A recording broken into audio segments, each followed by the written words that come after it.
Hi friends, welcome to my channel. మన రాష్ట్రంలో ఉన్న అతి పురాతనమైన కోదండరామస్వామి వారి ఆలయంలో విశిష్టమైనదిగా విరాజిల్లుతూ ఉన్నది ఈ క్షేత్రము ఒంటిమిట్ట.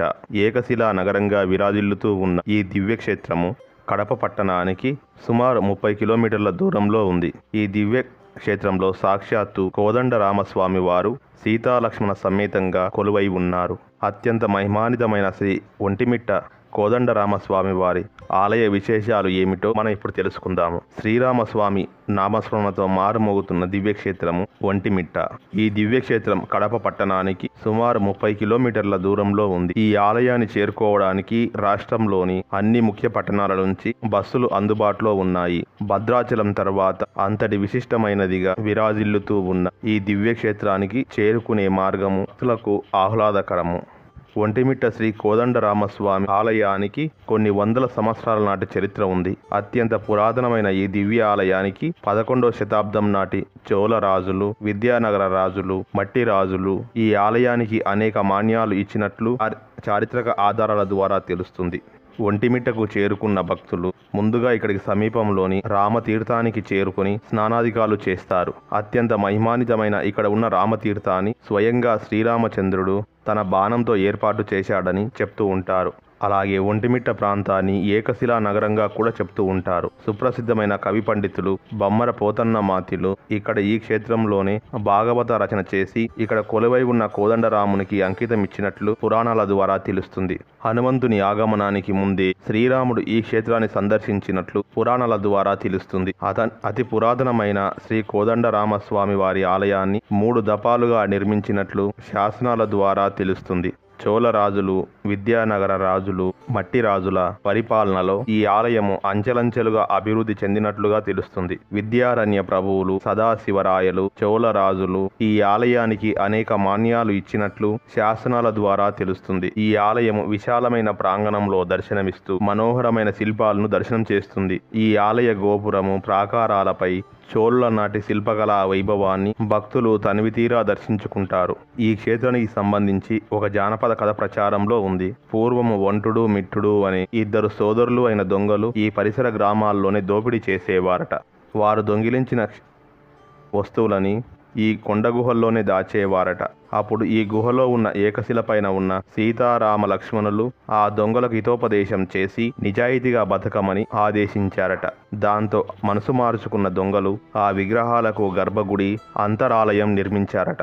ఆ కారణంగా ఈ క్షేత్రానికి ఒంటిమిట్ట అన్న పేరు వచ్చినట్లు మనకు తెలుస్తుంది. బొమ్మెర పోతన్న ఈ క్షేత్రంలోనే మహాభాగవత రచన చేస్తూ గజేంద్ర మోక్షంలో అలా వైకుంఠపురంలో అనే పద్యంలోని కొన్ని చరణాలు గుర్తుకు రాక నిలిపివేయగా శ్రీరామచంద్రమూర్తి వచ్చి తాళపత్ర గ్రంథాలను పూర్తి చేశాడని చారిత్రక ఆధారాల ద్వారా తెలుస్తుంది. ఆ కారణంగానే పోతన్న పలికెడిది భాగవతమట, పలికించు విభుండు రామభద్రుడట అని భాగవతాన్ని శ్రీరాముడికి అంకితమిచ్చారు అని తెలుస్తుంది. జామవంతుడు ఒకే రాతిపై ఉన్న సీతారామలక్ష్మణుల మూర్తులను ప్రాణప్రతిష్ఠ చేసినట్లు మనకు పురాణాల ద్వారా తెలుస్తుంది. అయ్యల రాజు తిప్పరాజు, అయ్యల రాజు రామభద్రుడు, బమ్మెర పోతన, తాళపాక అన్నమాచార్యులు, పోతులూరి వీర బ్రహ్మేంద్ర స్వామి, ఉప్పుగొండూరు వెంకట కవి, ఇమాం బేగ్, మాల ఓబన్న లాంటి ఎంతో మంది మహానుభావులు ఈ కోదండరామస్వామి వారి ఆశీస్సులు తీసుకుని ధరించారు అని తెలుస్తుంది. ఈ ఆలయం బయటనే స్వామివారి ఆలయానికి ఎదురుగా మాల ఓబన్న మండపము భక్తులకు దర్శనమిస్తుంది. పూర్వము మాల ఓబన్న అనే భక్తుడు తన భక్తితో స్వామివారిని మెప్పించి ఆయన సాక్షాత్కారానికి పాత్రుడు అయ్యాడు అని మనకు పురాణాల ద్వారా తెలుస్తుంది. దీనికి సమీపానే సంజీవరాయ మందిరం కూడా ఉంటుంది. అతి పురాతనమైన ఈ ఆలయం ఆంజనేయ స్వామి వారు దర్శనమిస్తారు. సంజీవరాయను దర్శించుకున్న భక్తులు అనంతరం ఇక్కడికి సమీపంలో కొండపైన ఉన్న వావెలుకొలను సుబ్బారావు మందిరానికి చేరుకుంటారు. శ్రీరామ భక్తుడు అయిన సుబ్బారావు ఒంటిమిట్ట కోదండరామస్వామి ఆలయ అభివృద్ధికి విశేషంగా కృషి చేసి శ్రీరామచంద్రమూర్తి కృపకు పాత్రులు అయ్యారు అని చెప్తారు. ఎత్తైన కొండ మీద ఉన్న ఈ ఆలయం చుట్టూ ప్రకృతి అందాలు భక్తులను ఎంతగానో మైమరిపిస్తాయి. గర్భాలయంలో సుబ్బారావు శిల్ప ప్రతిమ ఒకటి భక్తులకు దర్శనమిస్తుంది. భక్తులు ఆ తర్వాత ఇక్కడకు సమీపంలోని నందలూరు గ్రామంలో కొలువైన సౌమ్యనాథ ఆలయానికి చేరుకుంటారు. ఈ ఆలయ గర్భాలయాన్ని 11వ శతాబ్దంలో కులతుంగ చోళుడు నిర్మించినట్లు చారిత్రక ఆధారాల ద్వారా తెలుస్తుంది. ప్రశాంతమైన వాతావరణంలో అల్లాడుతూ ఉన్న ఈ ఆలయంలో కొలువై ఉన్న సౌమ్యనాథ స్వామిని ద్వాపరయుగంలో నారద మహాముని ప్రతిష్ఠ చేశాడు అని మనకు పురాణాల ద్వారా తెలుస్తుంది. ఒంటిమిట్టలో కోదండరామస్వామి మహిమల గురించి చెప్పుకోవాలి అంటే చాలానే ఉన్నాయి. 1640 సంవత్సరంలో కడప ప్రాంత పాలకుడు అయిన అబ్దుల్ నబీ ఖాన్ ప్రతినిధి ఇమాం బేగ్ ఒకసారి ఈ ఆలయానికి ఇమాం బేగ్ వచ్చి అక్కడ ఉన్న భక్తులను మీ దేవుడు పిలిస్తే పలుకుతాడా అని హేళనగా అడిగాడట. దానికి వారు చిత్తశుద్ధితో పిలిస్తే ఖచ్చితంగా పలుకుతాడు అని చెప్పారు. అప్పుడు ఆయన ఆలయ ద్వారం దగ్గరకు వెళ్లి 3 సార్లు రాముని పిలిచారట. అందుకు ప్రతిగా 3 సార్లు ఓ అనే సమాధానం వచ్చింది. దాంతో ఆయన స్వామివారి మహిమను గుర్తించి అప్పటికప్పుడే స్వామివారి భక్తుడిగా మారిపోయారు. అయితే భక్తుల కోసం ఏదైనా చెయ్యాలి అని అక్కడ నీటి అవసరాల కోసం ఒక బావిని కూడా తవ్వించాడట ఇమాం. ఆ బావి ఆయన పేరు మీదనే ఇమాం బేగ్ బాగి అని ప్రసిద్ధి చెందింది.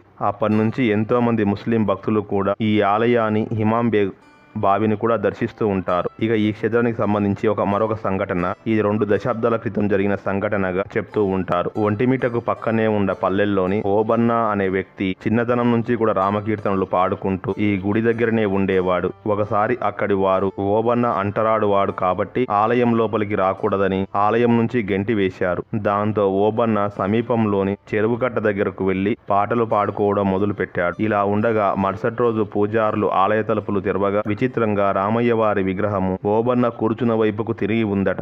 దాంతో ఓబన్న భక్తికి మెచ్చి ఆయన పాటలు వినడానికే రాముడు ఆ వైపుకు తిరిగాడు అని తెలుసుకున్న ప్రజలు ఆలయ పూజారులు ఓబన్నను తిరిగి ఆలయంలోనికి తెచ్చిన తరువాతనే విగ్రహం యథాస్థానానికి వచ్చింది అని ఒక కథనము. ఇక శిథిలావస్థకు చేరుకొని ఆలయాన్ని పూర్వ వైభవాన్ని తీసుకొచ్చిన ఆంధ్ర వాల్మీకి వావికొలను సుబ్బారావు గారు బైరాగుల రూపంలో రామలక్ష్మణులు దర్శనము ఇచ్చి స్ఫూర్తిని ఇచ్చారు అని చెప్తారు.